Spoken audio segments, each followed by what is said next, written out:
And when was their first date? So 5.5? God, I hate it when I'm right.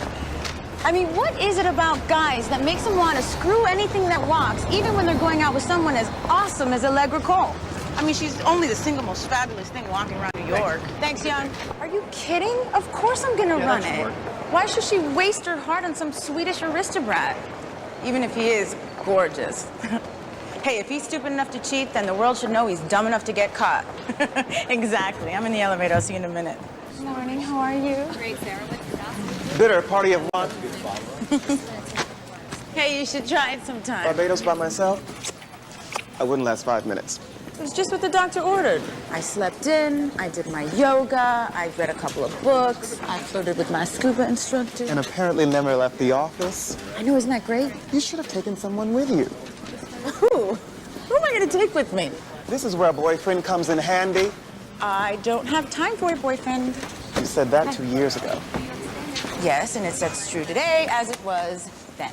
Hey. Hey. I thought you were on vacation. See if these are in focus, will ya? And have them in my desk in an hour? Cool. And besides, relationships are for people that are just waiting for something better to come along. Spoken like a true cynic. I'm not a cynic. I'm a realist. You are a realist masquerading as a cynic who is secretly an optimist. What are you doing here?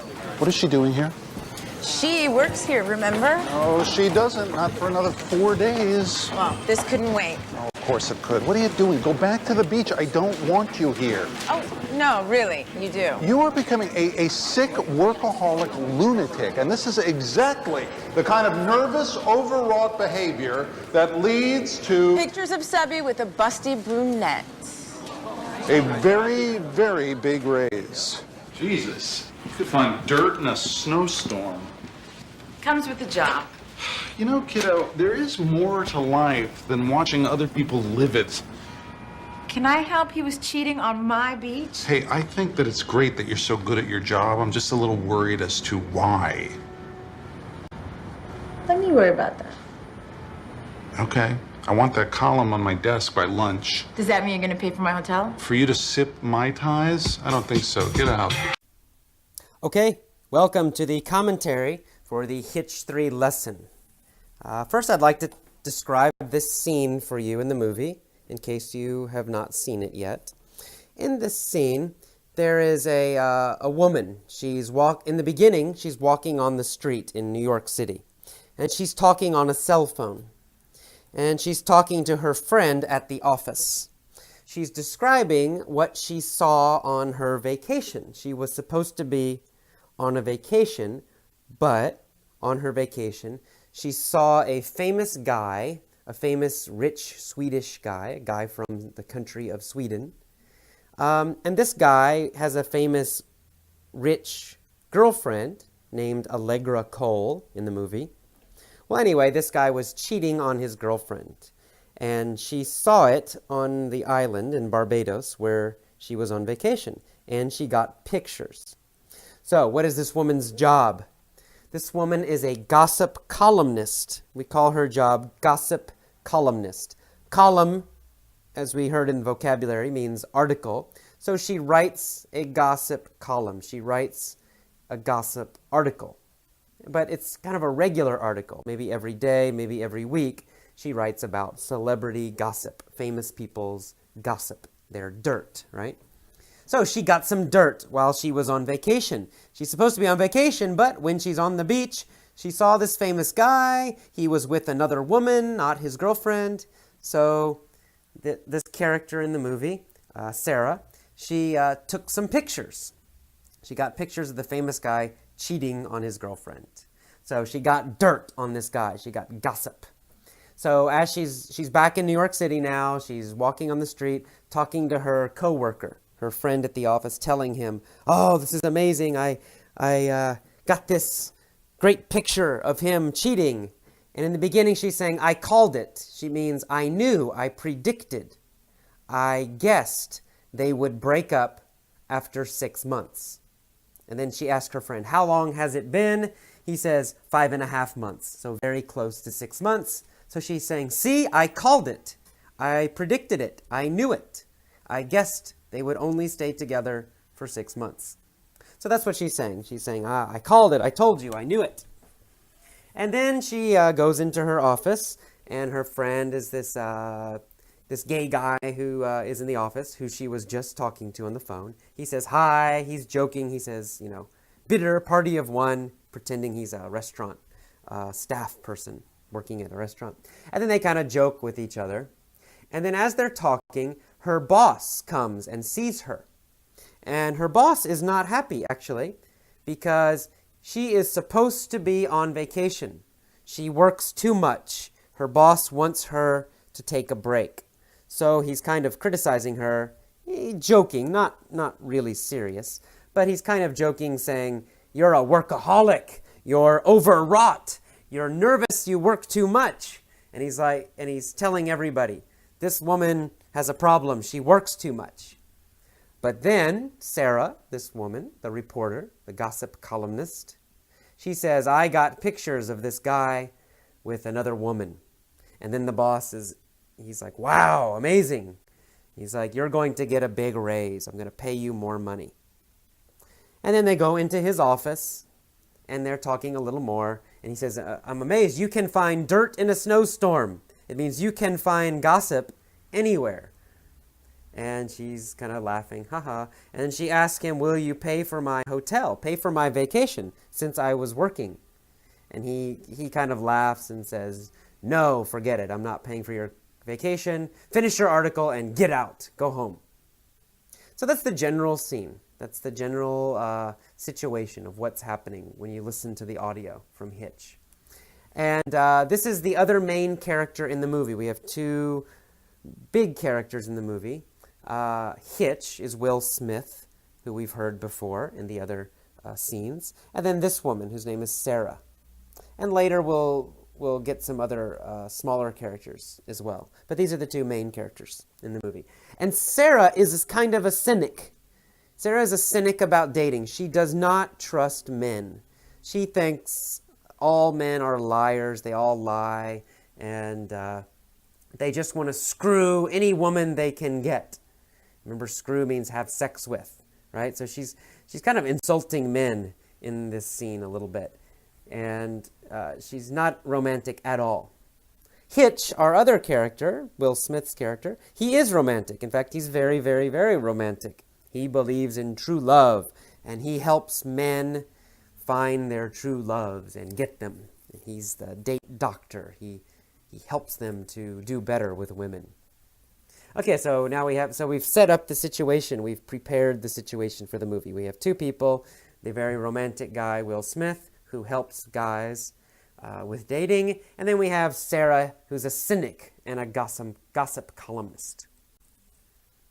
All right, good. And in this scene, there's a few things I should also explain. She mentions Sebi. She says, "I got pictures of Sebi with a busty blonde." Sebi is the name of the rich Swedish guy. It's just a name. She also mentions Allegra Cole. Allegra Cole is the most fabulous woman in New York. Allegra Cole is another minor character. She's a very rich, beautiful woman. She was the girlfriend of Sebi. Sebi and Allegra Cole were together, and then Sebi was cheating, and our main character, Sarah, got pictures of them. So I hope that explains all of this. Okay, good. So that's the setup. I just want you to kind of understand what you're seeing. In terms of learning language, let's kind of talk about that for a minute. Again, I think it helps a lot to see the movie. Maybe even just one time is enough. But you need the pictures in your head. You need the images. That helps you remember the vocabulary, helps you remember the slang, helps you remember the phrases. Because then you connect these words, you connect the language to pictures. That is powerful. That is why I like using movies. Because when you study from a book only, or you're only listening to your iPod, I mean, it's good, it's okay, but you don't have the same connections to the language. With a movie, you connect the language to pictures, to images, to situations, to a story you can see. That is powerful. That will help your memory a lot, especially if you watch the movie several times, many times. And also listen to these lessons and scenes from Effortless English on your iPod. So you listen when you're out, you listen when you're going to the store, you listen when you're on the bus, you listen when you're in a coffee shop. Then you go home, maybe once a week or twice a week, you watch the movie. Or maybe you only watch the scene for each lesson. You watch the scene 2, 3, 4, 5 times each day. It only takes a couple minutes. That will help you so much if you have the pictures. The pictures will help you remember. Especially, it will help you remember how to use the language. What situation should you use the language? What situation should you use the vocabulary and these phrases? It's better, I think, than only reading an article and listening to an article. The pictures will help you.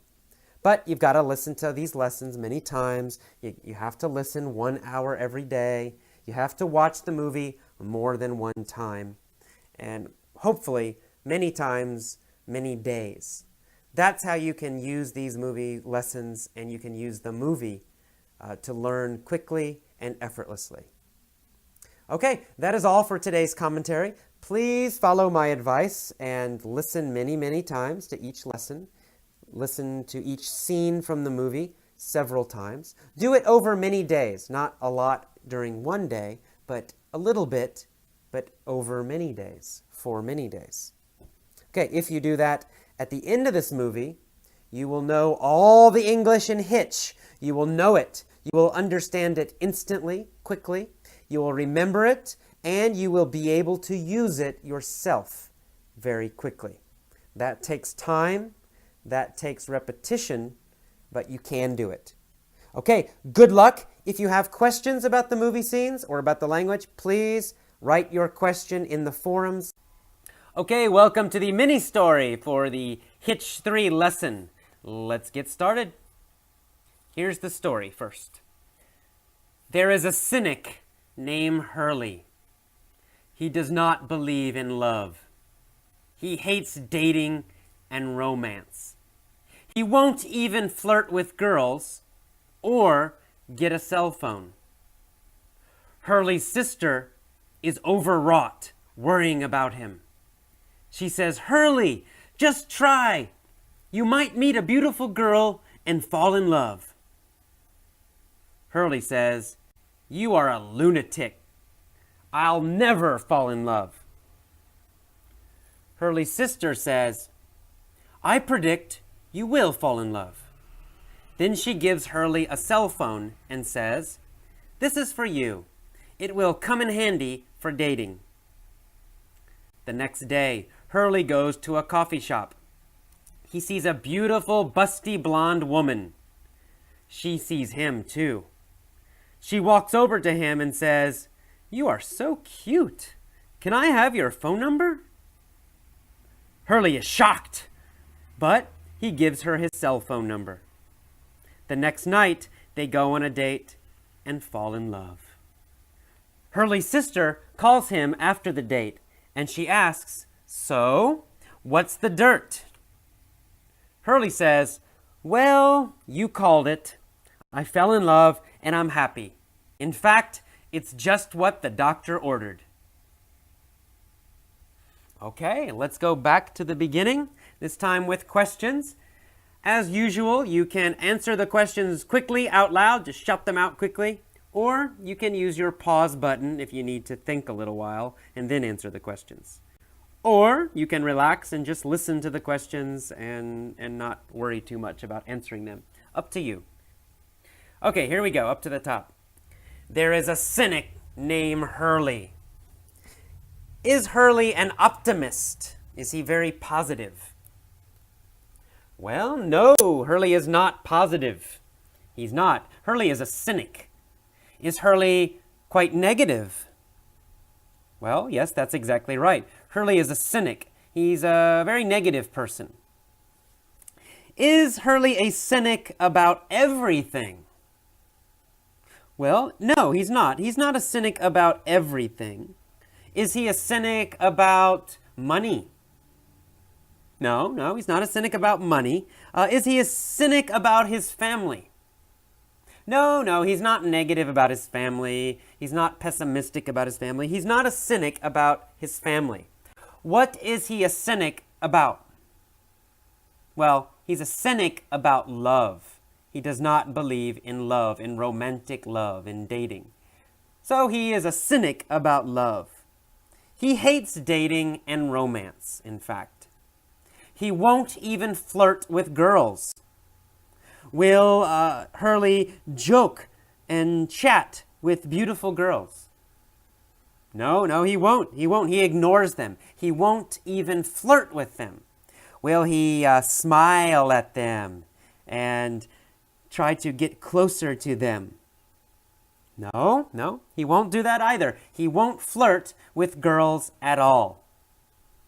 Will he try to just sound intelligent and smart when he talks to a girl? Will he ask her a lot of questions? Will he ask her for her phone number? No, he won't do any of those things. He will not flirt with girls. Will Hurley flirt with boys? No, Hurley's not gay, so he also does not flirt with boys. He doesn't flirt with girls, and he doesn't flirt with boys. So, does he have a cell phone? Well, no, he doesn't have a cell phone. He doesn't care about dating. He thinks, I don't need a cell phone. I just have a phone at my home. A cell phone's unnecessary. I don't want to flirt with girls, and so I don't need a cell phone.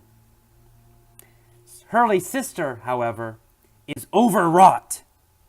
Why is she overwrought? Well, she's overwrought worrying about him. Is Hurley's sister very calm?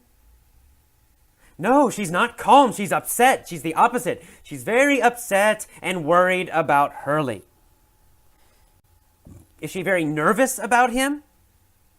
Yes, she is. She's very nervous and worried about him. She's overwrought. Is Hurley's sister overwrought about their mother? No, she's not overwrought about their mother. She's not worried and upset about their mother. Is she overwrought about her children? No, she's not overwrought and worried about her children. Who is she overwrought about?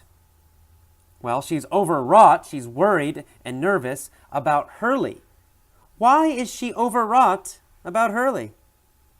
Well, she's overwrought because he never dates. She's worried. She thinks he's going to be lonely. She wants him to have a girlfriend. And she says to him, Hurley, just try. You might meet a beautiful girl and fall in love. Hurley says, You are a lunatic. I'll never fall in love. Does Hurley insult his sister? Well, yeah, he does. A lunatic, that's not nice to say. He's saying she is crazy. He says, You are a lunatic. You are crazy. I will never fall in love. Does Hurley think his sister's idea is crazy? Well, yes, he does. He thinks she's a lunatic. Why does he think she's a lunatic? Well, she said, You might fall in love. And he thinks that idea is crazy. So he says, You are a lunatic. Does Hurley think his brother is a lunatic, a crazy person? No, he doesn't think his brother is a lunatic. He thinks his sister is a lunatic. He thinks his sister is crazy.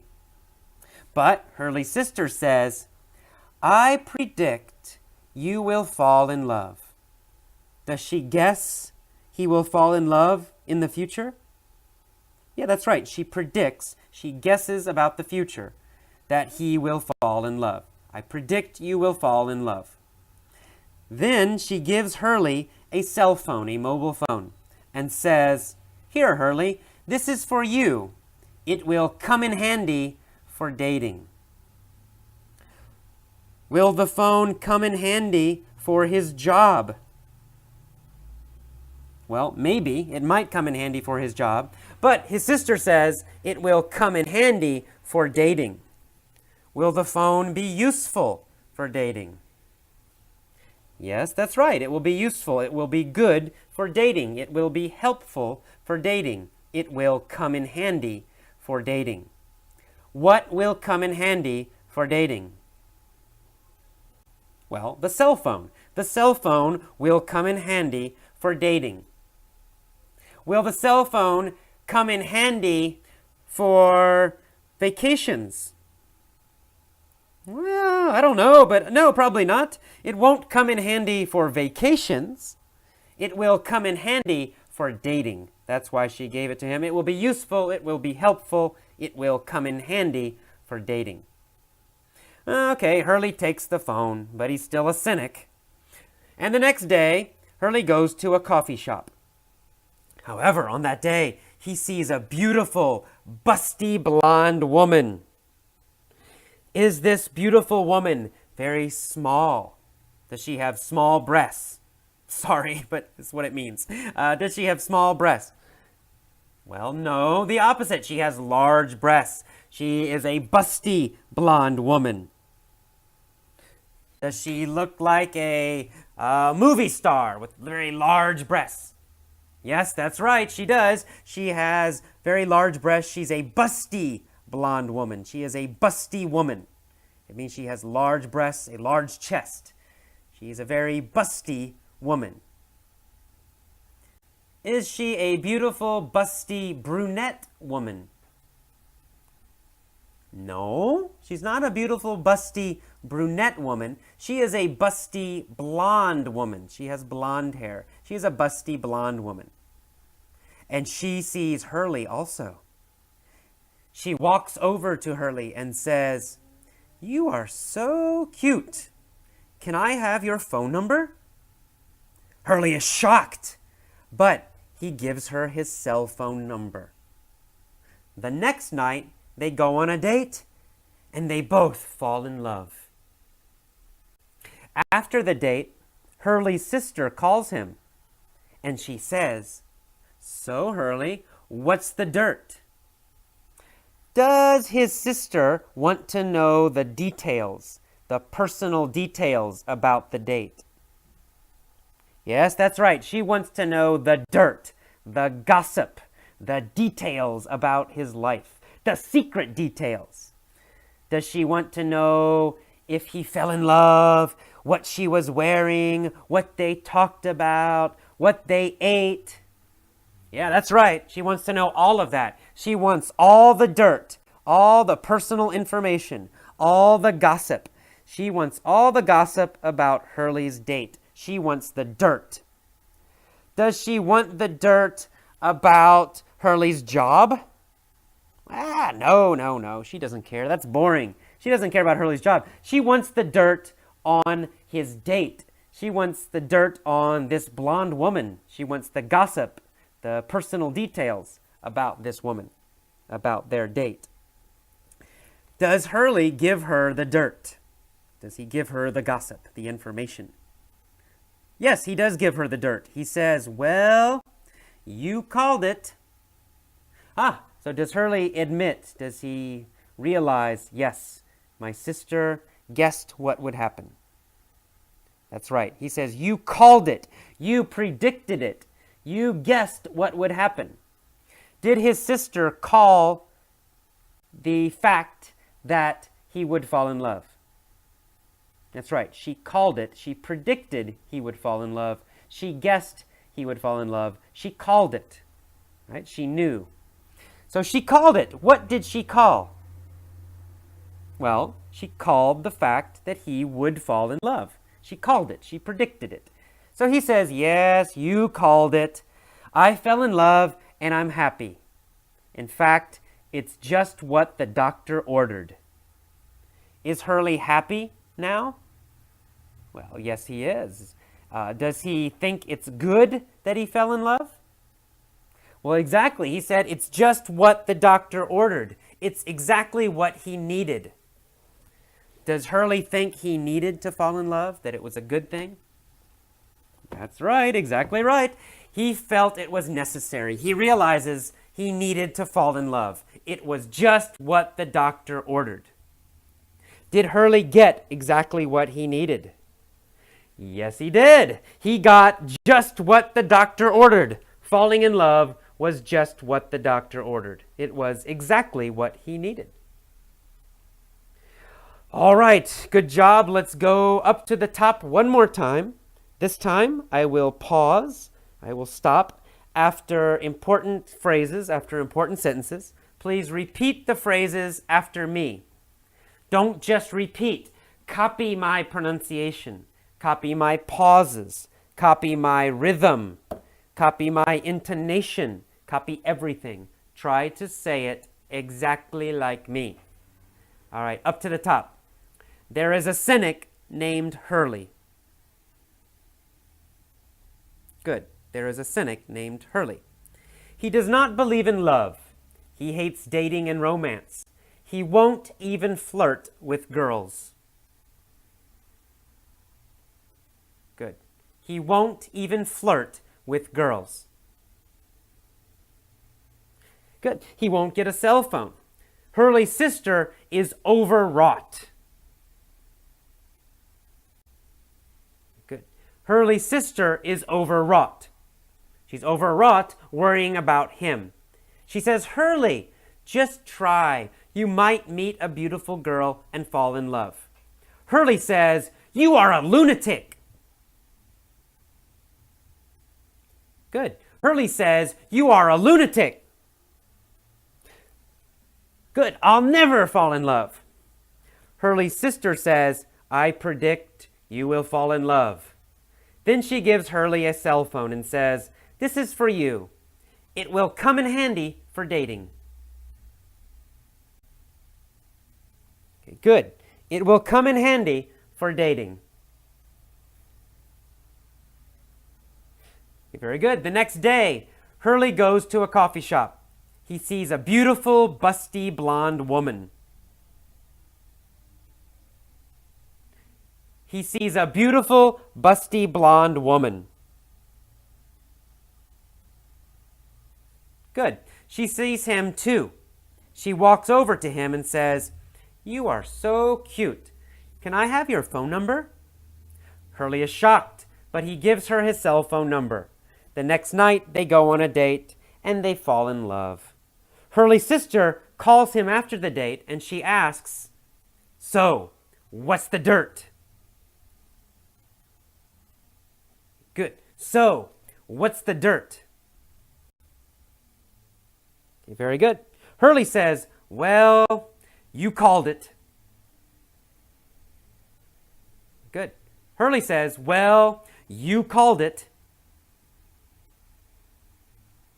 Good. I fell in love and I'm happy. It's just what the doctor ordered. Okay, good. It's just what the doctor ordered. Okay, fantastic. The last step, please pause this now or stop it and tell all of the story yourself, everything. You don't need to remember every word, but try to use the new phrases and new vocabulary. Okay, so stop and try to tell all of the story. When you can do that easily, go to the next lesson, the point of view lesson. See you next time. Bye-bye. Okay, welcome to the point of view mini story for the Hitch 3 lesson.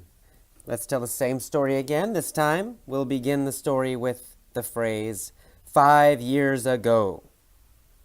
5 years ago, there was a cynic named Hurley. He didn't believe in love. He hated dating and romance. He wouldn't even flirt with girls or get a cell phone. Hurley's sister was overwrought, worrying about him. She said, Hurley, just try. You might meet a beautiful girl and fall in love. Hurley said, you are a lunatic. I'll never fall in love. Hurley's sister said, I predict you will fall in love. Then she gave Hurley a cell phone and said, this is for you. It will come in handy for dating. The next day, Hurley went to a coffee shop. He saw a beautiful, busty blonde woman. She saw him too. She walked over to him and said, "You are so cute. Can I have your phone number?" Hurley was shocked, but he gave her his cell phone number. The next night, they went on a date and fell in love. Hurley's sister called him after the date and asked, "So, what's the dirt?" Hurley said, "Well, you called it. I fell in love and I'm happy. It's just what the doctor ordered." All right, let's tell the next story. Let's imagine that Hurley was not always a cynic. Maybe in the past he was a realist. Maybe in the past he was an optimist. Maybe in the past he was a romantic. But his heart was broken last year. Last year his heart was broken. His girlfriend broke up with him, his ex-girlfriend. So, since last year, he has been a cynic. He has not believed in love. He has not dated, and he has not believed in romance since last year. Since last year, he won't even flirt with girls. And he has not had a cell phone. He has not gotten a cell phone. During this time, Hurley's sister has been overwrought worrying about him. She said, "Hurley, just try. You might meet a beautiful girl and fall in love." In fact, during this time, all the time, she has said, "Hurley, just try. You might meet a beautiful girl and fall in love." Every time, Hurley has said, "You're a lunatic. I'll never fall in love." And every time during this year, Hurley's sister has said, "I predict you will fall in love." One time she gave him a cell phone and said, "This is for you. It will come in handy for dating." The next day, after she gave him the cell phone, Hurley went to a coffee shop. He saw a beautiful, busty, blonde woman. She saw him too. She walked over to him and she said, "You are so cute. Can I have your phone number?" Hurley was shocked, but he gave her his cell phone number. The next night, they went on a date and fell in love. Hurley's sister called him after the date and asked, "So, what's the dirt?" Hurley said, "Well, you called it. I fell in love and I'm happy. It's just what the doctor ordered." Okay, you can hear in that one, in the beginning, when I talk about something that started last year and continued until now, that has continued happening, then I'm saying, has been a cynic, right? Has been overwrought. Hurley has said, meaning not just one time, but many times during the last year. And then we talk about a specific incident, a specific experience, a specific event, and at that time we switch back to the normal past tense because it only happened one time and it's totally finished. All right, let's do the future. Now with the future, it's a little strange. We don't usually tell stories in the future, to be honest. We make some predictions about the future. We might talk about the weather or something. But telling a story like this, totally in the future, in fact, is not very natural. It's a little strange. It's not something we normally do. So that's why many times when you hear the point of view stories, I will naturally switch back to the present or sometimes even to the past, depending on the situation. Because that's a more normal way to tell a story in English. And I do this, I don't even think about it. I try to tell it all in the future, but then I will naturally change back to another verb tense, just because, again, you don't usually tell a whole story like this in the future.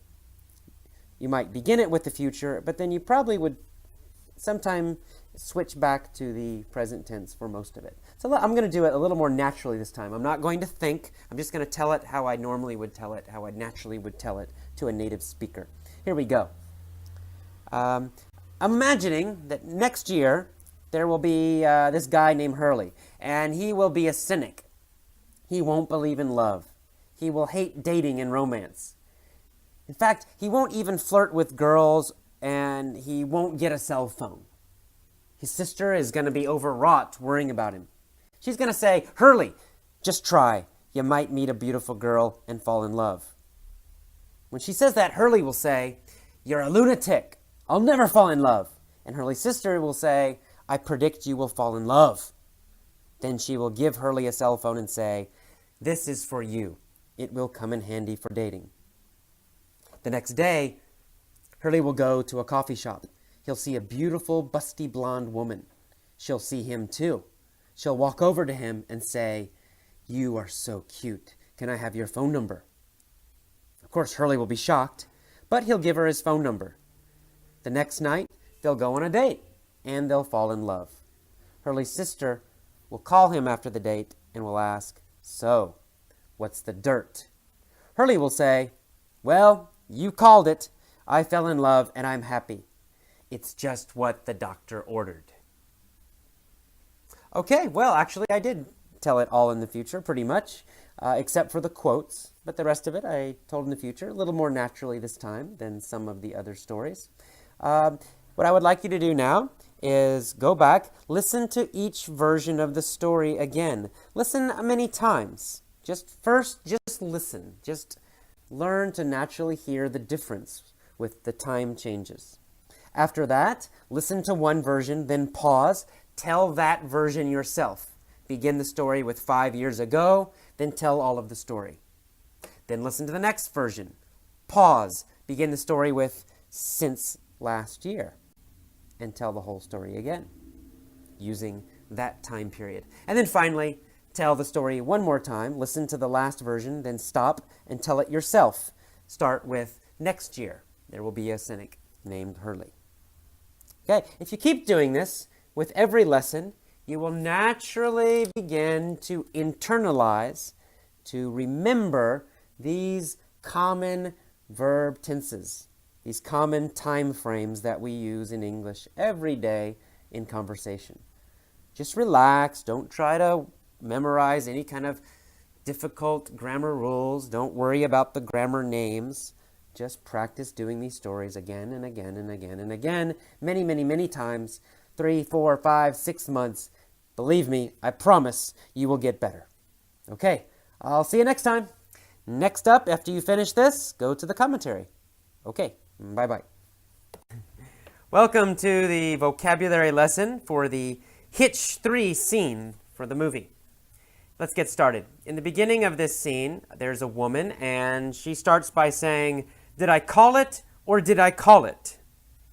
To call it, that's kind of an idiom. It means to predict something, to know something about the future. So she predicted something. She's talking about a relationship, two people dating, two famous people dating. And she guessed how long they would stay together. She called it, she predicted it, she guessed it. To guess something about the future, we say you call it. All right, to move on. And then a little bit later, she says the line, what is it about guys that makes them want to screw anything that moves? Okay, to screw is an idiom, kind of slang for sex, to have sex with. So she says, why do guys want to screw anything that walks? It means, why do guys want to have sex with anybody, with any woman? Okay, so screw means have sex with. It's slang. It's a little bit rude. Okay, and then she says, even when they're going out with someone as awesome as Allegra Cole. Going out with is also a kind of idiom. To go out with someone means to date them. So if you say, I'm going out with her, it means you're dating her. I'm going out with him, it means you're dating them. You're dating them seriously, going out with them. Okay, and of course the word awesome means great, wonderful, fantastic. And the next sentence you see the word fabulous, which has a similar meaning. Great, amazing, wonderful, fabulous. So fabulous and awesome, they're similar. All right, and then we go a little bit farther down, and she uses the verb run in a different way than normal. She says, are you kidding? Of course I'm going to run it. Well, this woman is a writer. She's a journalist, a gossip writer. She writes about celebrities. And she says, I'm going to run it. It means I'm going to print it. I'm going to publish it. So sometimes magazines and journalists, they use the word run to mean print or publish. And that's what she means here. I'm going to run it. I'm going to publish it. And then she has a little bit of slang in the next line. She says, why should she, she's talking about the female character, Allegra Cole, this beautiful, rich person, why should she waste her heart on some Swedish aristobrat? So she's insulting the man who was cheating. And aristobrat is a combination of two words. Aristo means aristocrat, and aristocrat is a rich person. So aristocrat is what that means. Aristo means aristocrat, a rich person. And then brat is a spoiled person, a person who, we use it with children actually a lot, who has no discipline, no control. They get everything they want. If they're angry, they yell and they scream. That's a brat. They don't behave well. So a brat is a person, usually a child, who does not behave well. An aristocrat is a rich person. So she's saying this guy is a rich guy who behaves badly. And she says, even if he is gorgeous, gorgeous means beautiful. Then she says, if he's stupid enough to cheat, the world should know he's dumb enough to get caught. To cheat, you probably know the normal meaning of cheat, like cheating on a test. But cheating in a relationship means you have sex with someone else, someone who is not your partner. So if this guy, he had sex with someone who was not his girlfriend, he was cheating on, we should say cheating on his girlfriend. Okay. And then next she goes into her office, and one of the guys in the office is joking with her. He says, bitter, party of one. He's calling her bitter. He's pretending that's her name. The word bitter actually means someone who's very angry and sometimes also lonely. So he's kind of insulting her a little bit in a funny way, saying she's a lonely, angry person. And then he says, party of one. Party of one, party in this case means group, a group of people. So party of one means a group of people, but there's only one person in the group. And what he's doing, he's joking. He's pretending they're at a restaurant, because we say this phrase in a restaurant. You go into a restaurant, and the person might say, how many people in your group? And you say, oh, we have 5. And you say, oh, okay, a party of 5. Party of 5 means a group with 5 people in it. So maybe you go in, the person looks at you, they count the number with you, and they might ask you, oh, party of 6? And you would say, yes, we have 6 people. Okay, and then they talk about her vacation. He says, Barbados, by myself, I wouldn't last 5 minutes. So this woman was recently on vacation in Barbados. That's where she saw this famous guy who was cheating on his famous girlfriend, and she took pictures. So Barbados is just a tropical island in the Caribbean, I believe. Okay, and then she's talking about her vacation. She says, it was just what the doctor ordered. That's another kind of slang phrase, just what the doctor ordered. Just what the doctor ordered means exactly what I needed. Exactly what I needed.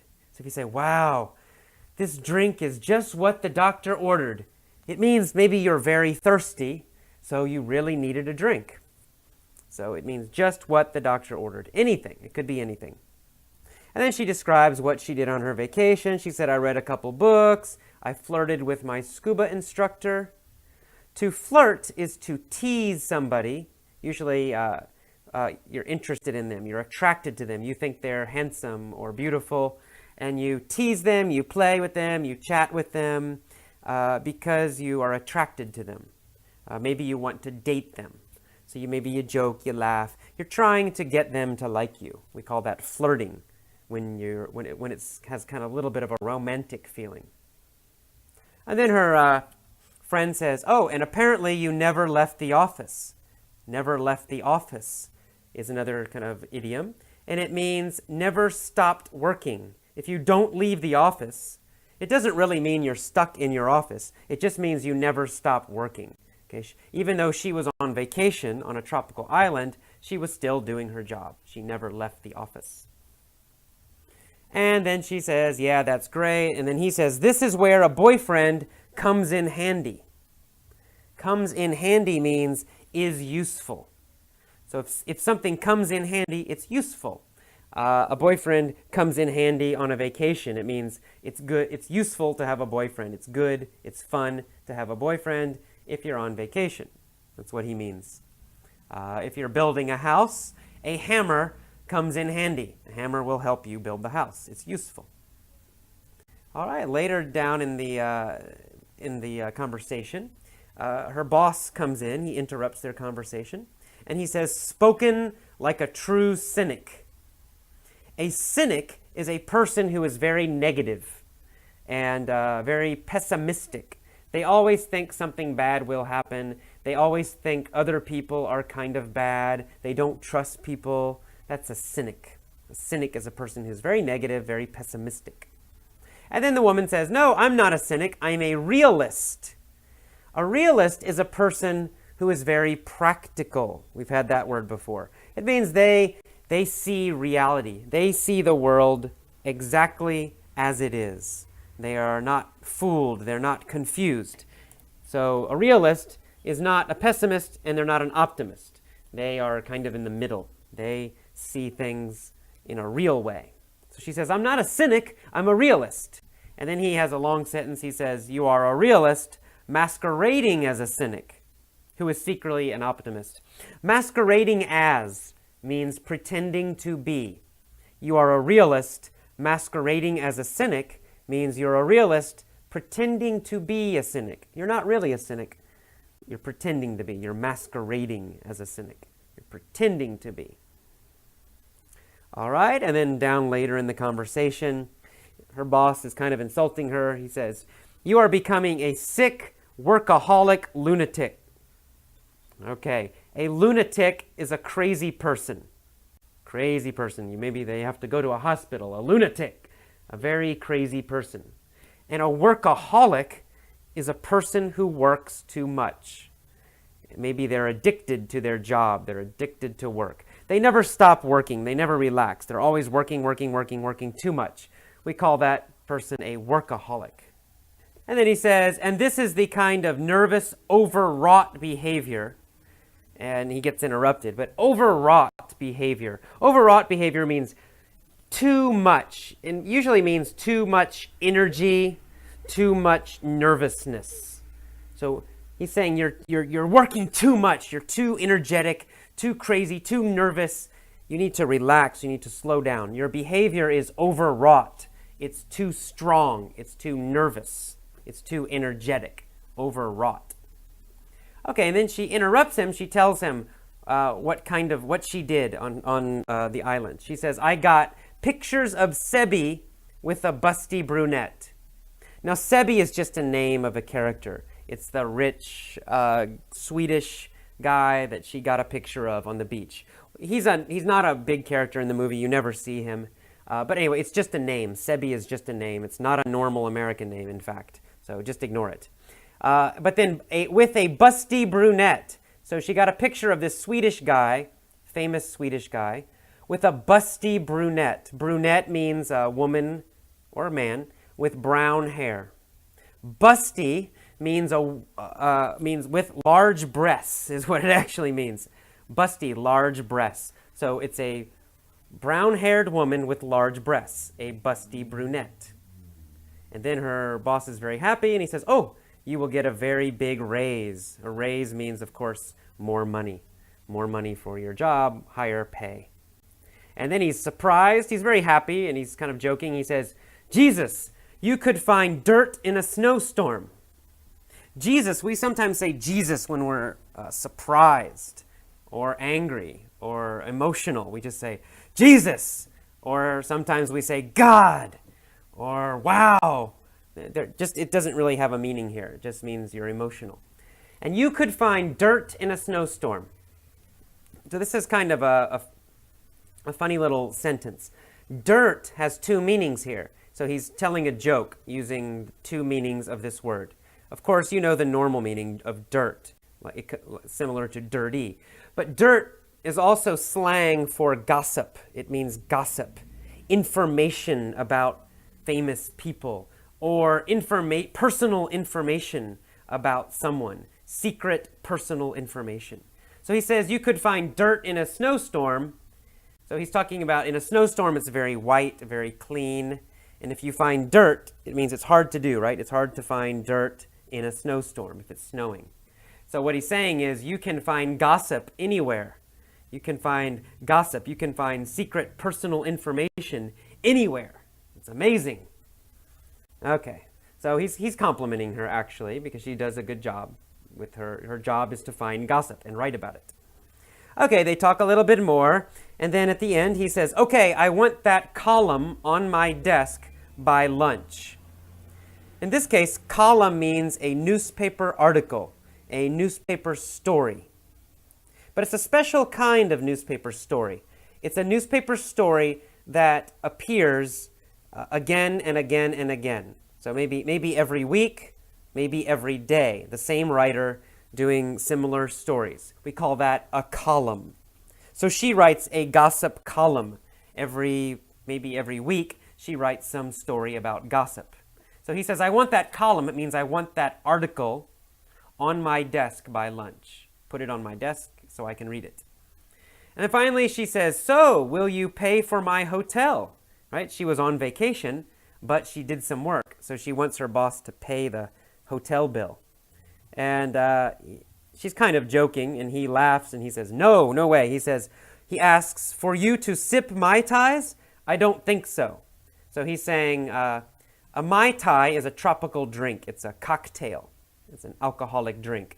And to sip, the verb to sip, means to drink very slowly. So he's saying, you were in your hotel on a beach, you were sipping, you were slowly drinking your tropical alcoholic drinks, you were relaxing, I'm not paying for that. So he's saying, no way, get out, means go home.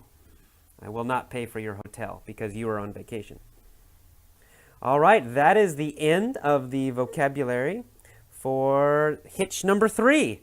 Listen to this a few times if you need to, just in a relaxed way, until you have a basic understanding of the vocabulary.